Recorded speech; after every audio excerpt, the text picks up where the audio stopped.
everybody came for Marie Suarez, who is the CEO of the Chamber of Commerce, Greater Hollywood Chamber of Commerce. Greatest. Okay. I've been there many times, and it's a very warm place to go and tell people things about Hollywood you don't like, or what you do like.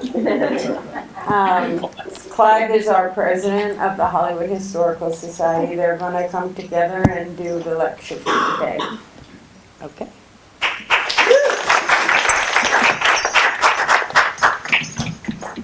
No, we're sorry. Did somebody kill the lights? So, let's see if this thing works. Yep. All right, so you can't talk about the Chamber without talking about the rock star of Hollywood, Joseph W. Young, who was responsible for so much of the early Hollywood beginnings, including the Chamber. Most people don't know that he loved the boats that he owned and going boating. There's another image of him at his desk, thinking about all the fun things that are going to happen in Hollywood in the future. And a lot of people don't know, well, most people know, but some people don't know, I guess, that Hollywood is planned a city beautiful, like Andy and Karen were talking about. Joan has written about this subject, which is actually fascinating if you don't really know what a city beautiful is. So we are City Beautiful, Coral Gables, and to some extent Miami Springs. If you've ever been to Miami Springs, they have a circle, it's planned. There was a thought process that went into it when they built the city. So this is what I found really interesting when I read about the City Beautiful movement. It was a reform philosophy of North American architecture and urban planning that flourished in the 1890s and the 1900s with the intent of introducing beautification and monumental grandeur in cities. And this is what I find interesting. It was part of a progressive social reform movement in North America under the leadership of the upper middle class that were concerned with poor living conditions in all major cities. The rich people were concerned about the poor people back then and how they lived. The movement, which was originally associated with Chicago, Cleveland, Detroit, Kansas, and Washington, promoted beauty not only for its own sake, and this is what I found interesting too, but also to create moral and civic virtue among the populations. They thought if you were poor, you didn't have to look at dreck and drudgery and just a horrible, surroundings, which could affect how you feel when you grow up. So if you had the opportunity to give everybody a beautiful environment, like if you go on vacation, are you going to the ugliest place in the city? You're going to go to the most beautiful place. So if you grow up around that, it could change everything.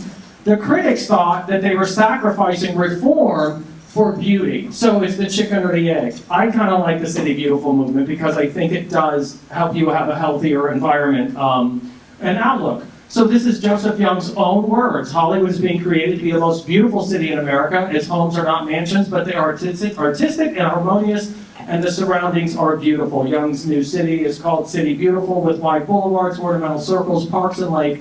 A city of homes with beauty all around that will please the eye and soothe the soul. The panoramic effect will be inspiring as one drives through the most modern city. Sign me up.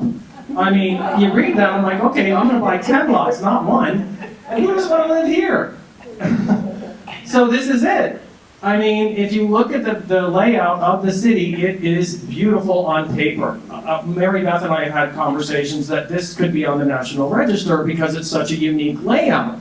These three circles are all exactly 10 acres for symmetry. The two north lakes pointing in the direction of the third circle, and you can see how the roads gracefully, so mission accomplished. So he's busy thinking of everything, Joseph Young, architecture, public access, and he's also thinking about how this new city is going to evolve. And so when you look in the history, all cities need a chamber, so he thought of the chamber as well. And this is the very first ever mention of a chamber in Hollywood, and it's in 1922, and it's called News of West Palm Beach and Dixie Highway Towns, because you needed to be near Dixie Highway. You couldn't be in State Road 7, there was no, so it was all about the towns near Dixie Highway, and here it is.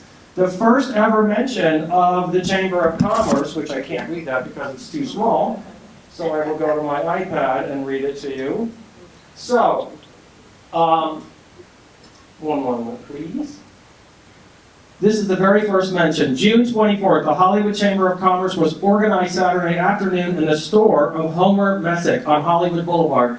About a dozen of businessmen and first residents of Hollywood met on call and discussed the idea of organizing an association that would be benefit in disseminating information about the new city and the resort and would assist in the proper building of the city and the securing of industries, business, houses, and conventions. They were already talking about conventions in 1922. Charles S. Emerson, one of the first residents of Hollywood, Charles Emerson, was selected temporary chairman and outlined the work that could be done by such an organization if properly conducted by those most interested in seeing the ideal city develop as it deserves to be. After considerable discussion, it was decided to organize at once and elect officers. A committee was appointed to present nominations for various officers, and its report was unanimously adopted as follows. First president, J.W. Young, was the first president of the Hollywood Chamber of Commerce. Vice President D.C. Nevin, second Vice President Charles S. Emerson, Secretary Homer Messick, Treasurer Paul John. So that's very interesting. He thinks of everything and even thinks about getting the chamber started. Who were these people? The first vice president was the vice president of Joseph Young Companies. Second vice president was Charles S. Emerson, publicity director. And Homer Messick, architect builder, and treasurer Paul John. So they were all the very first residents of Hollywood. I did a little research and found out that this was D.C. Nevin's home, temporary home, while he builds his new home. And I have a feeling this house is still standing somewhere because I have a vision that I passed this house and I just don't remember where it is. Mr. Messick was from Los Angeles, California. Joseph Young was in California doing developing, so it could be that he knew about Young in California and migrated to Hollywood.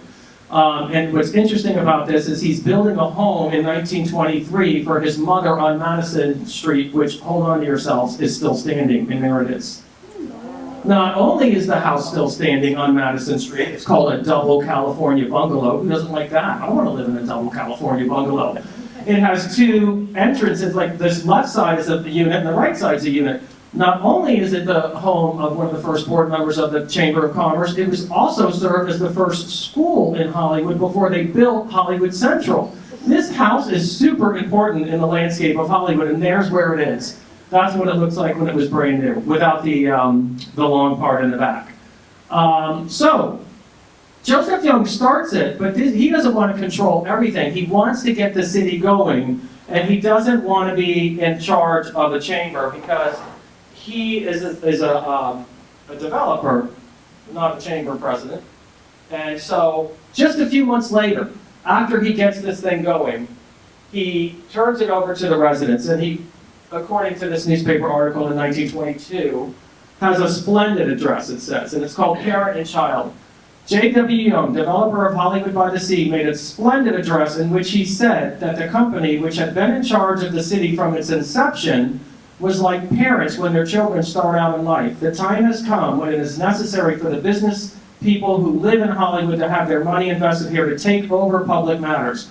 He suggested that the officers be selected as nearly as possible from among the businessmen and large property owners and builders rather than from those connected with the company. He emphasized the fact that Hollywood was destined to become a convention city and had already secured one of the largest conventions for 1925. I don't know what convention that was, but it was the largest one.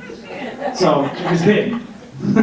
It's going to be really big. He suggested that general advertising for Hollywood for the purpose of building up the city, not only for selling lots, could be done more effectively by a chamber. To do this, I realize your organization will need funds, and to start your treasury off right, I am prepared to offer $500 from the Hollywood Land and Water Company, and I will personally give the chamber $500. So that was $1,000, which translates into almost $20,000 today. So he was really serious about getting this thing started. So now we have a chamber, and guess what we don't have? A home. So we are literally homeless in downtown Hollywood looking for a home. So what do? We take advantage of the kindness of businesses that are on Hollywood Boulevard. One of the first meeting places was the Ingram Arcade. This building is still standing. It was the first building built in Hollywood by Joseph Young Companies for his bus fleet of buses. And we met here. We also met in the bank building, which sadly is now gone. And we met in the, not the Ingram, the Morse Arcade, I think this is, and it's connected to the Ramada. This building is still here. We met in the Great Southern, so we are really vagabonds all over the city. If you look at these articles, you keep seeing how the chamber's moving all over the place. Finally, in 1925, 3 years later, we find a forever home. It's finally happening to this little infant organization, and it's not much to look at, but it is a home, and there it is. Isn't it cute? The Hollywood Chamber of Commerce first home. At least it's a home, and you see the chambers all over the place. You're not going to believe what this building was. In the circle, there was a Tom Thumb putt-putt golf course, and this was the office for it, and the chamber got a hold of this thing, lifted it out of the circle, and put it on the other side of the circle, so when you drove around, when you entered Hollywood, you stopped right here. So that was the very first home of the Chamber of Commerce. This was the second home of the Chamber of Commerce. So look at the date, 1925 to 1941. That's a long stretch in that tiny little building, but you got to think about the time. It's 1925, 1926 hurricane, you've got the Depression, so there's really not a lot going on. So it served us well until the 40s when an architect by the name of Baird Lukens designed and built this building very close to the location that the current chamber is at today. And it's kind of like I would say, colonial revival. Would you say that, Joan, that this is kind of with the pillars in the front? Classical.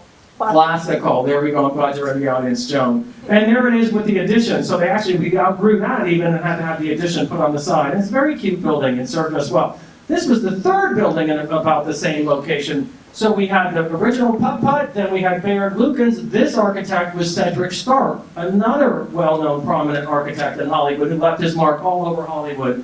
And this is kind of a mid-century modern. You can see it's got like the Polynesian gables, looks like it's got wooden. I actually like this one a lot. This kind of reminds me of Hawaii. And this one got torn down. So we've had a lot of different homes and a lot of different buildings. And this is the current building that we have today that Marie will talk about when we get to the slide 562. So I hope you plan on staying here a long time. So that is the third. So this is, I actually got some stuff from the city archives. You may not know this, but the city has a pretty good collection of archives in their archival room. And some of these came from that. And this is just, says the past presidents. And when you look at some of the names of the past president of the Chamber of Commerce, it's a who's who. You have Ellis, Floyd L. Ray, Elasser,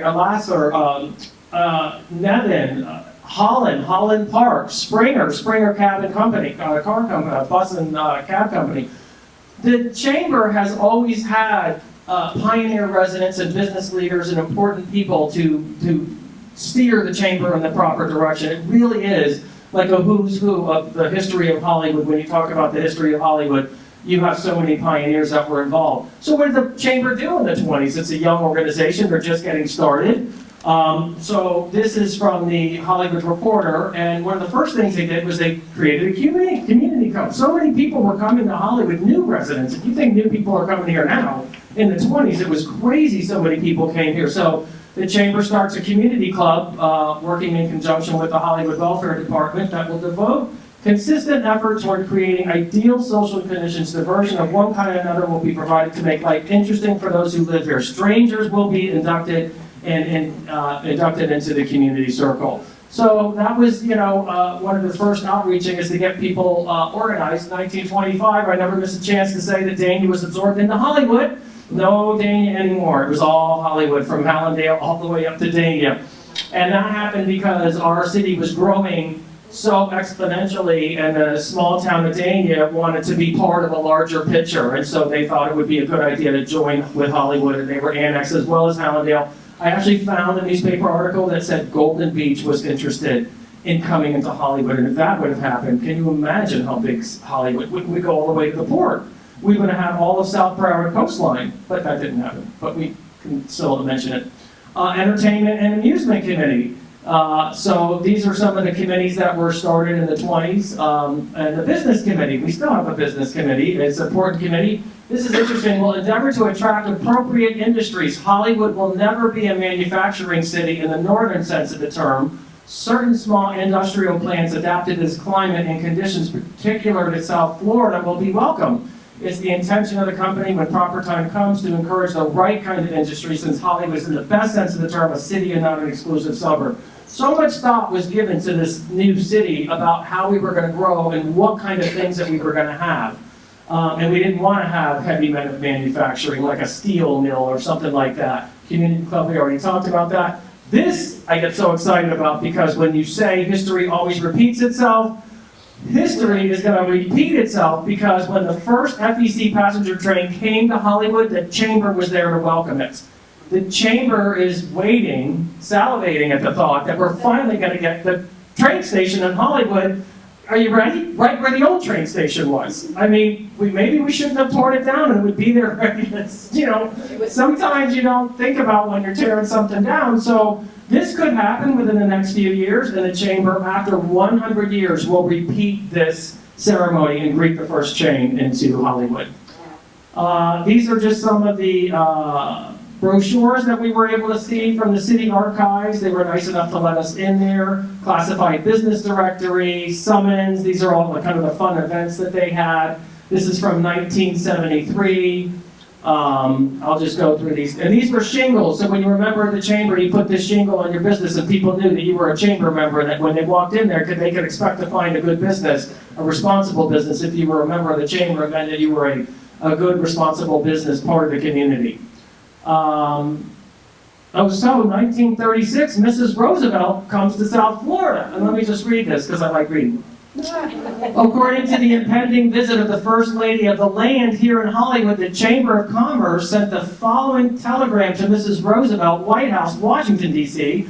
We take this opportunity to express our sincerest pleasure that you are coming to sojourn, hope I'm saying that right, among us in this glorious land of sunshine in Florida. The facilities of the Hollywood Chamber of Commerce are at your command. We hope your stay at Golden Beach will be enjoyable, restful. Hollywood Chamber of Commerce. So we just wanted to let her know that we're at her command.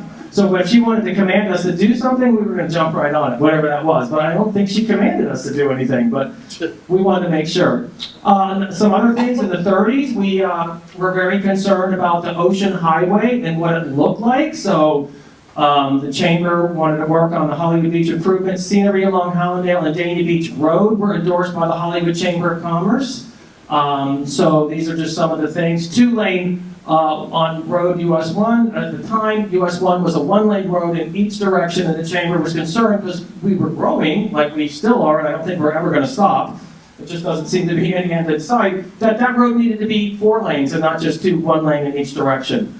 So we actually were congratulated in 1930 because somehow the Hollywood Chamber of Commerce was instrumental in having East Coast Airways Incorporated relocate in Hollywood. Now there was an airfield south of Hollywood Boulevard, west of Dixie Highway back in the day, and I think that might be where they wound up because I don't think Fort Lauderdale Airport was a commercial airport at that time. So that was kind of interesting. We also used to welcome the river rats. Remember the river rats? Everybody in this room, I know you do. So when they would come every winter, the Chamber of Commerce was sure to be there to welcome them to the city. Ann Daniels, who came to work at the Chamber during World War II, was the longest running employee at the Chamber at that time ever until Miss Marie Suarez came along and has broken that way big record, and she is still there driving the Chamber in the right direction that it needs to go. This is another article that talks about all the different, all the different people that were involved with the Chamber. Something else the Chamber did, there were so many, when I started researching this, the Chamber is in the paper a million times. If you type in, because I belong to a newspaper archival service, I could talk here for 5 years about everything that the Chamber has done, so I just picked a couple things that I found interesting. I hope you do too. They advocated for a drawbridge at Johnson Street. Now, if you think about that, that actually made sense because there was only one bridge and it was Hollywood Boulevard. Well, the casino was at Johnson Street, so you had to drive all the way to Hollywood Boulevard. At the time, in 1937, there was nothing on Johnson, but it went to the Intracoastal already, so why not put a drawbridge there? Now, we wouldn't want that because it's a residential street, but at that time, it didn't make sense. I'm glad it didn't happen because I live 1 street north of Johnson Street, so thank you for not getting that done. We would not have appreciated that at all. The Chamber also lobbied to have Hollywood changed to Hollywood Beach, which I found interesting too. That's like our biggest asset in some respects.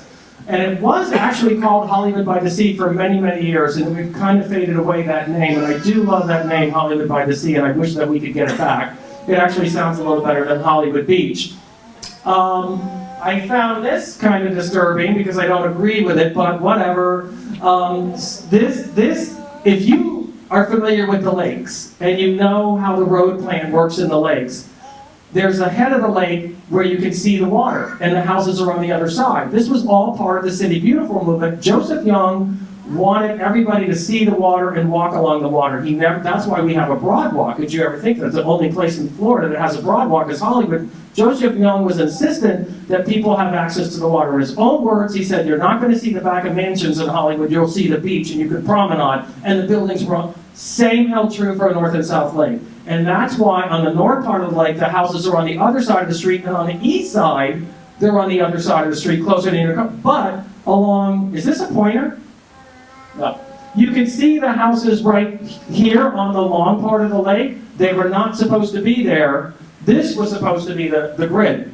So you see how the road is right there and it would wrap around? Well, after Joseph Young dies, somebody wanted to build what they called Indian Creek-like estates on North and South Lake. That's not what Joseph Young wanted. And somehow the chamber helped negotiate the deal, Maureen, to allow that to happen. And we lost that roadway from the head of the lake all the way east. And that's how houses got put on the lake. And that's why some houses in the lake don't have an alley. There's streets on both sides because the one side was supposed to be an alley and the house should have been pushed back and then you would have had access to the lake. So it was going to be a 4-mile drive from the top of North Lake all the way around North Lake to the Intercoastal to South Lake and all the way around South Lake. It was talked about in the Hollywood Reporter how it was going to be a 4-mile drive to get around both of those lakes, and you would have walkways and vegetation, all part of the City Beautiful movement that didn't happen, unfortunately.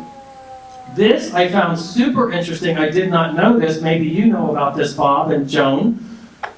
The chamber was very instrumental in trying to lure a movie studio in Hollywood, Florida in the 30s. And there was a very serious guy that had the capital to do it. He was going to put up $100,000. So the chamber tried to negotiate this deal between the movie guy, Hollywood Incorporated, and the city of Hollywood. The chamber held an election at zero cost to taxpayers, and you know what the vote was? 435 to 1 no. Almost everybody in Hollywood wanted this movie studio here. There was tax foreclosures on the land in the 30s. People weren't paying their taxes. So the chamber coordinated meetings between all the parties, and the Riverside Military Building was a big part of this because I didn't know this at the time. Riverside Military Academy was meeting in Hollywood Hills Elementary, not the hotel. So the chamber worked on a deal to get the military academy out of Hollywood Hills Elementary and move them over to the Hollywood Hills Hotel because this gentleman wanted to use the Hollywood Hills Elementary as the movie studio. And we worked on clearing up mortgages and leases on the Hollywood Hills Inn. And the chamber went before the commission to call for a vote to cancel all back taxes on the land, which everybody in the city was for, because it was going to be a 900-acre movie studio with sound stages and everything. We would have been Hollywood. The real Hollywood had this ever happen. And the chamber was most instrumental to do this. Everybody was on board. The city was on board. The taxpayers were on board. The chamber was on board. And at the last minute, Sam Horowitz killed the deal. Because he was really the Hollywood Inc. He's the one that owned it all, and it never went anywhere. We have a very detailed account in our archives about this. That was super interesting. The chamber produced a movie about the story of Hollywood in 1939 on 16-millimeter films that went all over the country. Do you know where those are? I don't. Well, we don't know where they were. I've been searching all over, and Bob Giacin, a guy named Bob Giacin, who owns a building on Hollywood Boulevard and Dixie Highway, had a time capsule that we unearthed that was in a piece of PVC that they actually sucked the air out of so everything would stay nice. When they opened that thing, me and Marie almost passed out because the odor coming out of that tube, and we're like, what is that? And we kept, I'm like, we're gonna both pass out because we keep smelling it and we can't figure out what the hell it is. You know what it was? Celluloid. The two reels we think were in the tube, and they're pucks. They're hockey pucks now. They have fused together. It looks like one solid piece of film. I took it to the Wilsonian, and they looked at it and they said, you can play hockey with it, but you can't do anything else with it. So I was going to bring them here for you guys to look at, but I forgot to bring them. So I think that's what happened to the 1939 promotional film that the Hollywood Chamber made. 1964, the West Hollywood Chamber merges with the Hollywood Chamber. A lot of people don't realize there was two chambers in Hollywood because West Hollywood really wasn't in the city. It was called West Hollywood, but the city limit stopped at, I think, 56, Bob?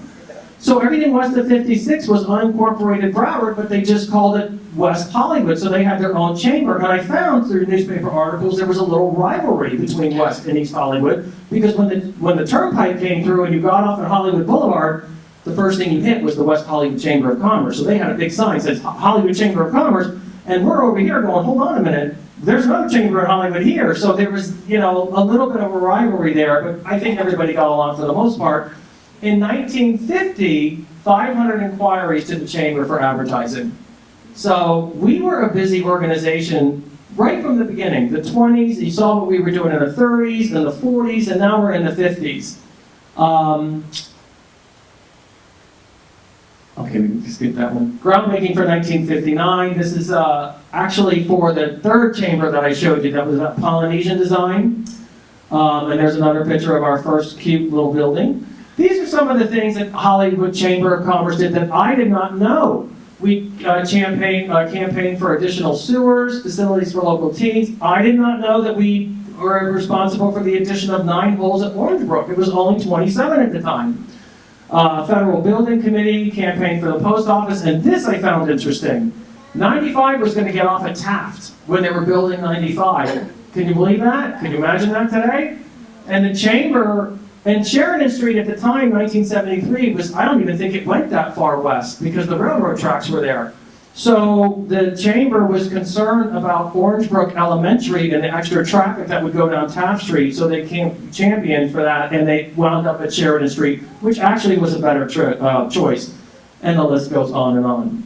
So we are getting into modern times now, and the chamber decides to move from downtown to Presidential Circle. After being in downtown, the heart of the old historic Hollywood, they're going to finally move more centrally located, which went over like a lead balloon. People did not like it when the historic Chamber of Commerce moves from downtown to the center, and you can see possible move by West Chamber angers proponents of downtown because, it's not that the other parts of Hollywood aren't as important, but when you think about Greater Fort Lauderdale, you always think about downtown. That's where the center is. And when you think about Old Fort Lauderdale, Hollywood, the downtown area where all the developing is still the heart of Old Hollywood and where a lot of the business things are happening. So this is just something that I found from the city. It's a little advertising from the 80s. Sail away, be a gourmet, go to the races, see fascinating faces, get a tan, and a man. Or a woman. See a palm tree, some things in life are still free. Pick up some seashells, oh, the tails are hell, then swim for a while, sleep with a smile. I think we need to bring this back more. Because that's really cute. I like it. And I found this also because what is the chamber? The chamber is people, businessmen and women, your friends, your neighbors who are working through a voluntary nonprofit organization to make Hollywood area a better place to live, work, and do business. I think that's exactly what we are, and I think that's exactly true. And the chamber, obviously, is a part of historic Hollywood. It predates the city by 3 years. The chamber is incorporated in 1922. Hollywood doesn't incorporate until 1925.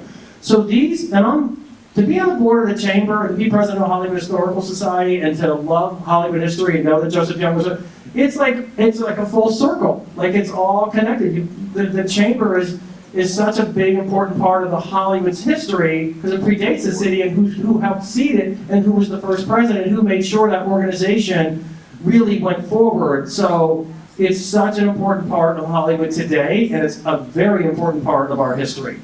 So I just want to make that point. And now I think I'm going to turn it over to Marie Suarez. It's hard to follow our friend Clive, but I will try. Let me know, I'll be your clicker. You'll be my clicker? Unless you want to do it. No, please be my clicker. Thank you very much. Hold on, I'm going to organize myself a little.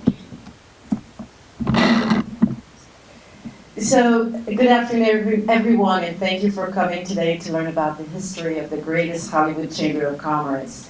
And before I start, my name is Marie Suarez. I'm the CEO, Executive Director of this greatest Hollywood Chamber of Commerce. And I started at the Chamber this month, 25 years ago. So I started December 1999. So this is my 25th anniversary. And the chamber is not only business, there's people. And it's made up of people. And I'd like to acknowledge some people. First of all, I want to thank Clive, Karen, and Andy for inviting the chamber to be a part of this series of lectures. Also, I'd like to acknowledge Mr. Former Commissioner Blattner was a really important part of the chamber in the Leadership Hollywood program. We'll touch on after this. Mr. Bob Giacin is going to come and say a few words too. And our current board council, and also the president of the chamber in 2019, Marty Shuham, along with his beautiful wife, Commissioner Shuham, that's with us. And I'd like to also acknowledge some of my team members are here today. Jessica Safina is here with us, and Ms. Regina Smalls, at Lady O.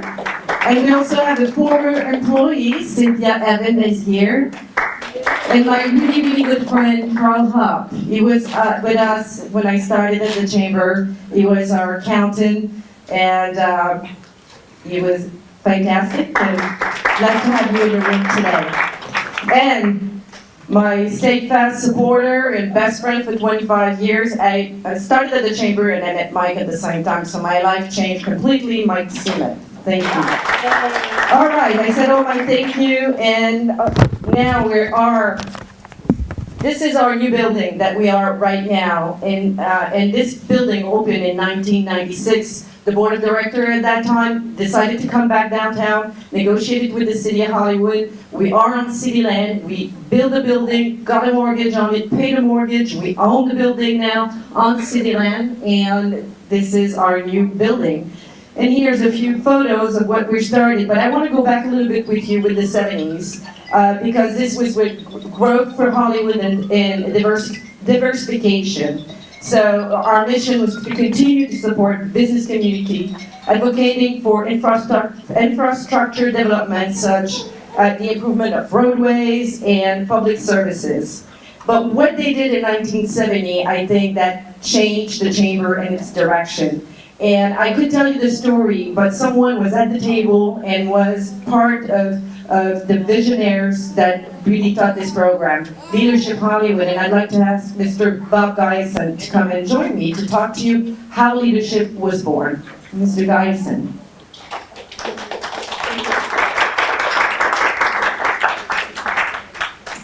Well, thank you, Marie, and I must say, Clive, you do a fantastic job presenting this city. I think my role in making the Leadership Hollywood become a success is very limited. There were 4 of us. The head of the chamber was Dave Rush. Council was Leonard Robbins. Bill Horvitz was on the board, and he was the leader of Hollywood Incorporated, Hollywood Land and Water, and myself as the treasurer. The gentleman who really started Leadership Hollywood was Bill Horvitz. He did so because he found that the quality of the candidates running for city commission were just not up to his level. And what he meant by that was he was the largest property owner in the city of Hollywood at the time. I think his company owned, over the time, over 25,000 lots in the city. And I remember clearly him saying, you know, here we have people coming in to run the city who can't balance their checking account. They don't know a debit from a credit, and they're going to tell me what to do with my property and cost me virtually millions of dollars. Let's do something about it by bringing more educated for this purpose into city government. He put up the first $1,000 back in the early 70s, the first $1,000, and he said, let's use this seed money to train and provide information to those candidates that really want to become an influence in our city. Dave Rush was the chamber president. Dave Rush, incidentally, was the gentleman that invented the light that goes on the lifesavers, the life preservers. When you go in the water, it turns on. For a water landing. Yeah, and he owned a company called ACR Electronics over on Ravenswood Road. He also was, and most people don't know this, that he also was the person that created the tipster. Remember seeing the signs on the pole saying, call this number for a tip on any kind of, crime? Crime Stopper, I think it was called back then. He was responsible for that. He put up the first money to fund the $5 or whatever it was that they were going to get.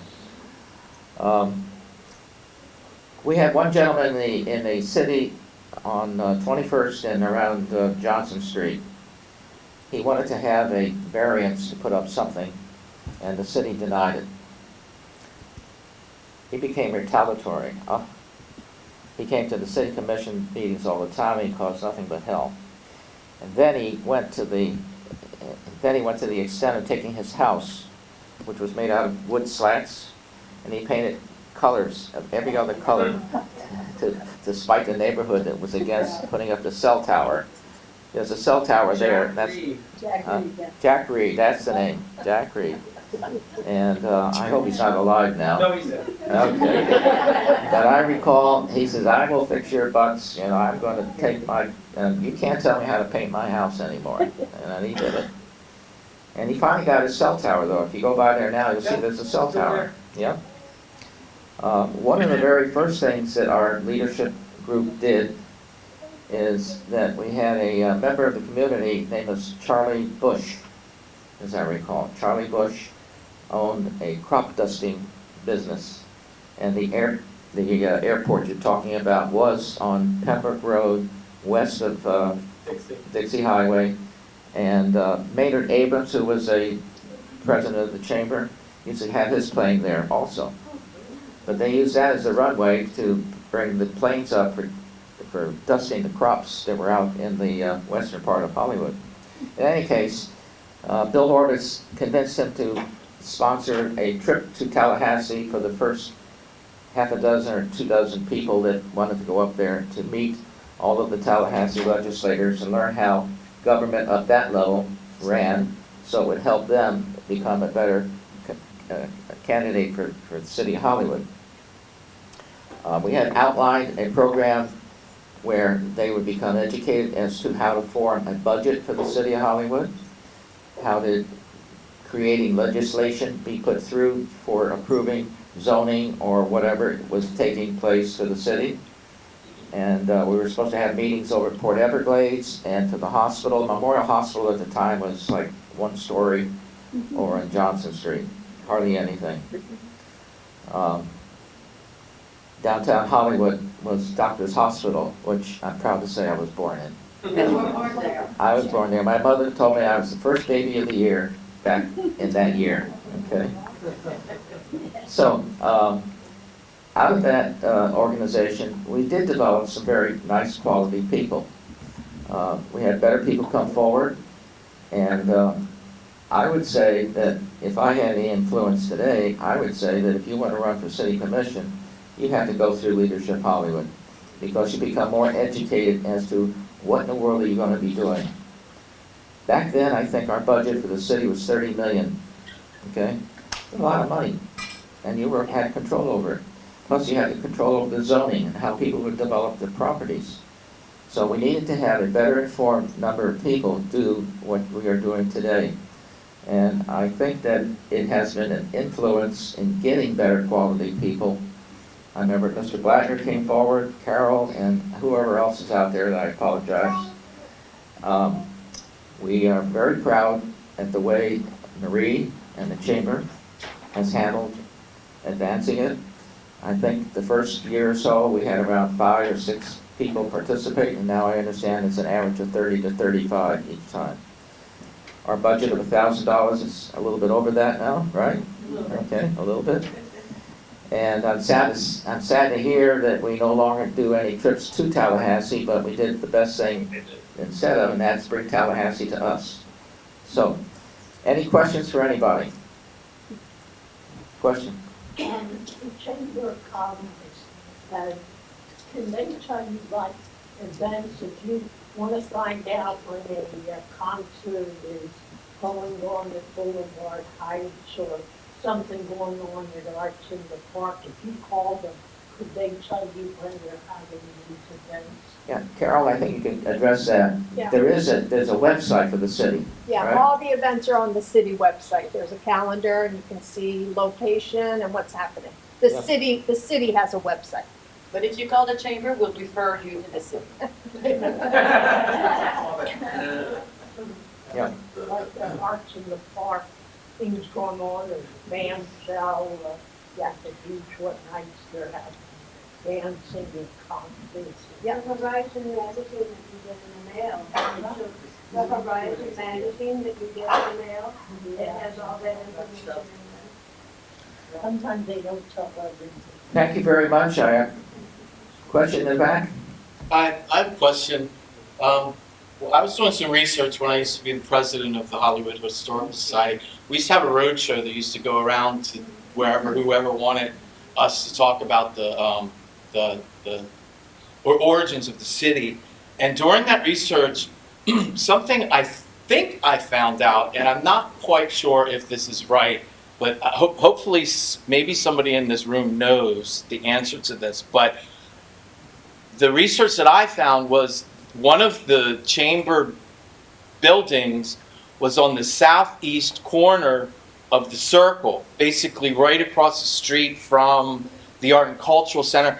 And I was under the impression that that building still stands, and it's I think right now it's a real estate agency. And I was wondering if anybody in this room knows if that's actually true or not.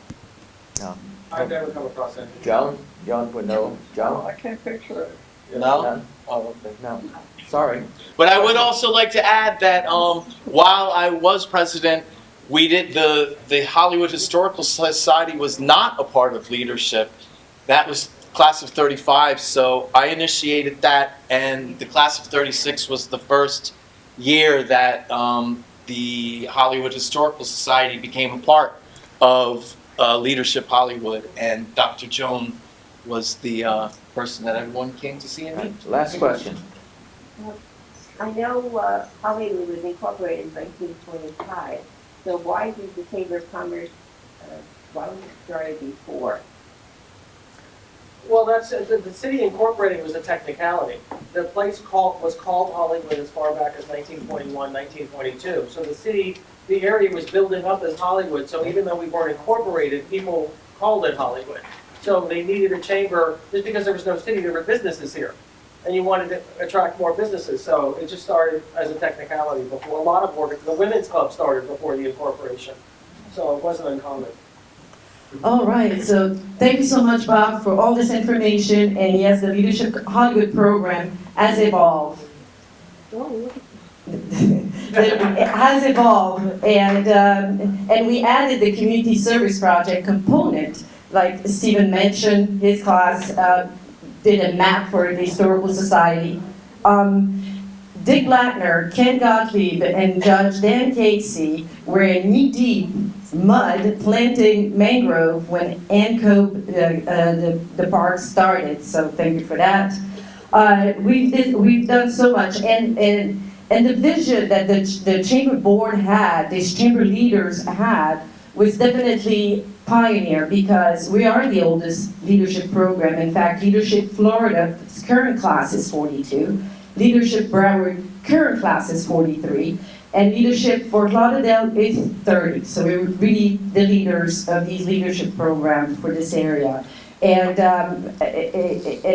the community service project that added really touched so much in the community, like the ANCO Nature Center.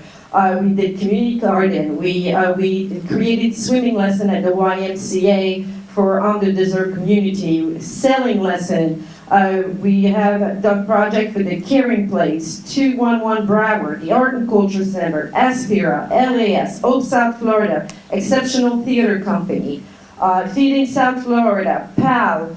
We started Spark to cultivate the entrepreneurships and innovation. We did a TED at Young Circles. So Leadership Hollywood is continuing, is thriving, and it's doing very well. In the 90s too, the chamber, we returned downtown in 1996 when these beautiful building. And this, I forgot to mention, I'm sorry, this is a project of Leadership Hollywood, this beautiful mural that they painted. It started with a native garden that we put at the bottom of it, and this native garden is from local plants, so and so to easy maintenance, and they are native plants. And then the second year, the class decided to move and did this beautiful mural. So we're very proud of that mural. Have you seen the building downtown? I want to know, raise your hand, who's a Leadership Hollywood graduate? 35. 48, now I graduated. Yeah. But he's in the class, that's good, that's good. So we returned downtown and we continue to support development like the Arts Park at Young Circle. We advocate for expansion of the hospitality industry. We create the Hollywood Office of Tourism. And the funding with this was in partnership with the City of Hollywood. It was funded by a grant from the City of Hollywood. We started the Morris Conwell Golf Tournament. And we launched Expo Al Fresco, which was on Harrison Street to bring awareness to downtown Hollywood that needed a lot at that time. In the 2000, we started a partnership and strategic initiative. We teamed up with the Hollywood Education Foundation, and then we moved on to the Broward Education Foundation to continue to support education and our student with launching Grapes for Grades. We created this time capsule with the City of Hollywood, but nobody knows where it is. So keep that in the back of your mind if you stumble at a Somewhere at capsule. City Hall, this capsule is buried and nobody knows, not even the city knows where the damn thing is. Exactly. Wow. And then in 2005, because, like good old marriage, sometimes things do happen. There were an issue that was coming on to be voted on, and it was about the parimutuel and level 3 of parimutuel with for the parimutuels. And the parimutuels, there's none in Hollywood. There's some in Dania and there's some in Hallandale, but none in Hollywood. Don Dalton, the executive director at the time, was really a supporter of this, and he thought it would be great for business. So he went ahead in an interview that he supported this measure. And I'm sure he didn't do this with malice. He was just thinking of the business community. And however, the mayor at that time, the city manager at that time, had other ideas. They wanted to make sure that the city would be properly compensated in order to support this measure, because it would create more traffic for Hollywood. They were looking out for Hollywood. But there was a miscommunication between the chamber and the City of Hollywood, and really made a lot of change. So as you can see, the funding for the Hollywood Office of Tourism stopped that year, and we are no longer in the tourism business. But something else also that happened is lesson learned, right? So now, at that time, Dan Casey was our board counsel, and decided to, before we take a side or support any issues, from now on, we have to make sure that it's brought to the executive committee, to the board, and both sides of the issue needs to be listened on before the board vote on it. After that, then the chamber can take a position. So, it always takes a little ruffle to make adjustment, but we did. And, but we still out of the tourism business. In 2006, everybody remember, 2007, Q1 and 2, we have our big real estate breakdown. In 05, everything's going well. Real estate, everybody can get a mortgage, everybody has money, it's going well. The chamber's got over 1,000 members, and all of these members are related to real estate. Even the guy that used to sell office furniture is now a mortgage broker. So everybody wanted a piece of that pie. Well, in 2007, when the crash happened, the chamber went from 1,000 and something member to under 400. From one day to the other. So that was also, so we lost the grant and we lost a lot of members. but we are resilient and we were supported and we came back. In 2010, well, this is the revolution of the technology, the social media. So we went with this and adopted all kinds of new platforms. We strengthened our partnership with local organizations like the Greater Fort Lauderdale Alliance. We participated in their 6-pillar initiative to address innovation, economic development, infrastructure, growth, etc. And also we supported the penny tax for transportation and the GoBon initiative. And then in 2019, thank you to our president here, we did a complete rebranding with our tagline, Be in the Know. And then 2020 arrived. COVID. So those were difficult years for our business community, for the chamber, for everyone. And our tagline, to be in the know, that's what we hung on to. We really tried to put, we started to Zoom. I did not know December 2019 what Zoom was. I learned really fast what Zoom was.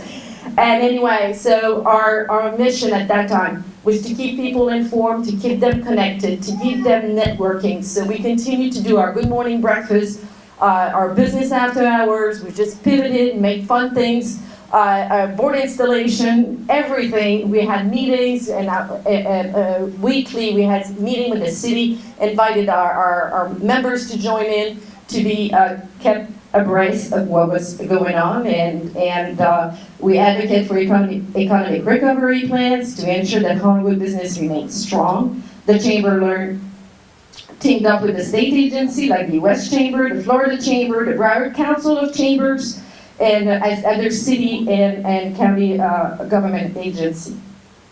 And then, on June of 2022, on the 24th, we had the biggest birthday party on a boat that you can have to celebrate our 100th birthday. So today the Chamber is continual to be a vital part of this community. The Chamber continues to drive economic growth, foster leadership, and unite the Hollywood community in key initiatives. We have our Hollywood Power Lunch, where we bring prominent speakers to inform our membership in the business community. Good Morning Breakfast is also the same, but it's mostly celebrating business, introducing the new members. We continue to have luncheon. Our golf tournament is on. Spark Hollywood to continue to foster innovation and entrepreneurship. We have a hurricane preparedness program. Our leadership program is strong and doing very well. And every business and resident here have been touched by the work of the Chamber, whether you know it or not. So thank you so much for being here, and I appreciate you listening to the story of the Chamber. And I think we have a little video so you can just see what we did for our celebration for our 100th birthday.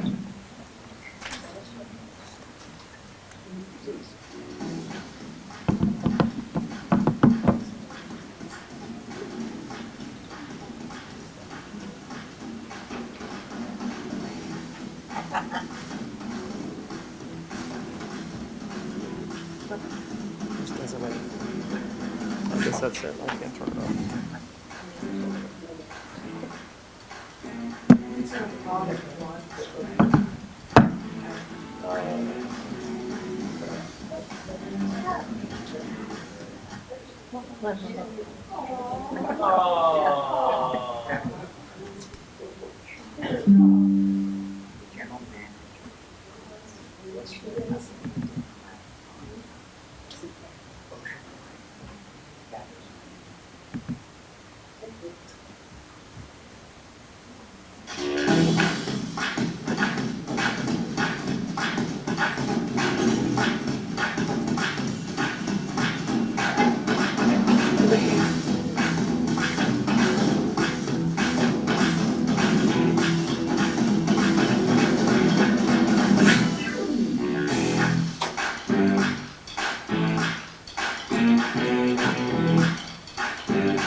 know, when the chamber was looking at their 100th year anniversary coming upon us, where are we going to have this celebration? Where would be the place that we could really, you know, celebrate the chamber's 100-year history and the founder of the city, who was also the person that instigated the idea of a chamber in Hollywood. And it turns out having a party on a boat was absolutely the most perfect venue to have this, because Joseph Young, a lot of people don't know, as well as about being a developer, not only in Hollywood but other parts of the country, loved the sea and loved boats, and had a boat works on the Miami River called Hollywood Boat Works. And he also constructed tour boats that were built on the Miami River to fly the waters of the Miami River and pick up tourists and residents and bring them right up the Intracoastal. The very waterway that we're floating in had Joseph Young's tour boats coming up and stopping at the Hollywood Beach Hotel, which is only a few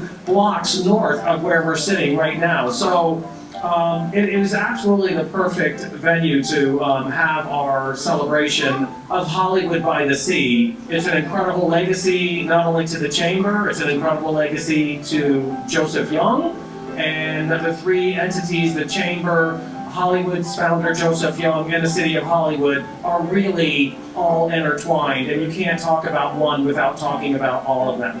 And we are so excited to get ready for tonight's celebration, because we are doing it in a 20s style, Great Gatsby, because that is when the city of Hollywood was roaring just like the 20s. Happy birthday, Chamber!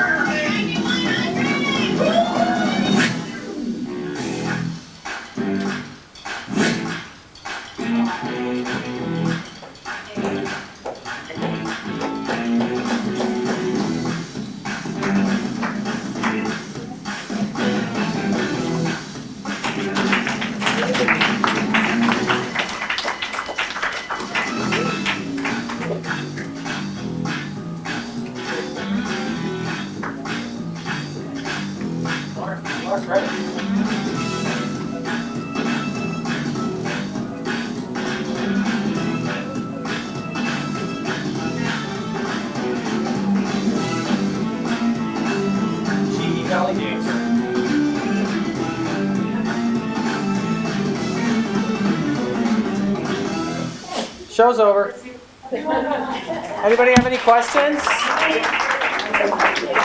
None? Going once? Joan has a question. I'm scared. A question I'm running through trying to answer Steve, and I think I know the building he was talking about. Oh! It was a little single-story office building on the corner of 18th Avenue and the south side of the Circle, and it was there until about 2 years ago. So they made, and it was a name for someone whose name I can't come up with, who built it. So it's perfectly likely. They had a lot of homes. They were hopscotching all over the place. So I'll look up the Could name be. and tell you all what it was. Thank you, Dr. John. Thanks for everybody coming. Thank you.